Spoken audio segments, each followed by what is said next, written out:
There's a simple truth I've learned over the years. Leadership creates growth, management creates control. Both are necessary, but how you balance them determines whether your team performs out of obligation or out of ambition. Leadership is about opportunity. That's giving your people space to grow, to think beyond their limits of their role, and to act beyond their comfort zone. It's about trust with accountability, and that is freedom within guardrails. Management, on the other hand, often becomes restrictive. It focuses less on what people can do and more on what they have done. It measures output, attendance, and activity, but not growth, creativity, or initiative. When you lead, your mindset shifts from control to enablement. Leadership is about building capability, not dependency. It means saying to someone, here's the vision, here are the boundaries, now go make it happen. And that one phrase, go make it happen, changes everything. It signals trust, it invites ownership, it tells your people you're not here to follow instructions, you're here to think. In a startup or SME, this mindset is critical. You don't have layers of hierarchy or unlimited headcount. You succeed because everyone punches above their weight. And people only do that when they feel empowered to try, to test, to experiment, and yes, sometimes to fail. The role of a leader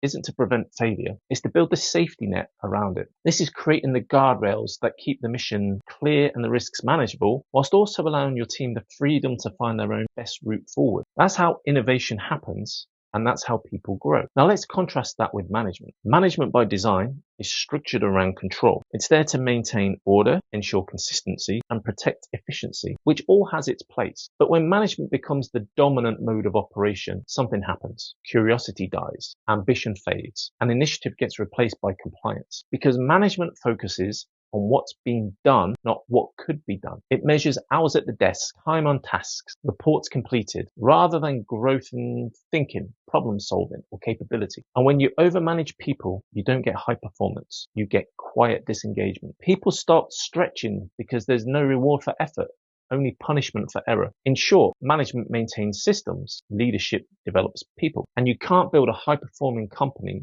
without developing your people. The most effective leaders I've seen, and the style I try to practice myself, is one of freedom within boundaries. That means giving people creative room to operate while keeping the bigger picture intact. You give them clarity of direction, defined parameters, and permission to explore how best to achieve the outcome. This balance does two things. It builds accountability because the goalposts are clear, and it builds confidence because the path to get there is their own. Leadership isn't a free-for-all. It's structure with flexibility. That's discipline without domination. So here's the takeaway. Management tells people what to do. Leadership inspires people to discover what they can do. If you want output, manage. If you want growth, lead. Leadership gives people the freedom to operate beyond their comfort zone with just enough structure to keep them focused. It allows them to think, act, and perform like owners. And when you build a company of owners instead of employees, you'll never have to push people to perform. They'll pull themselves forward. That's the difference between leadership and management. And that's how you build a culture that grows.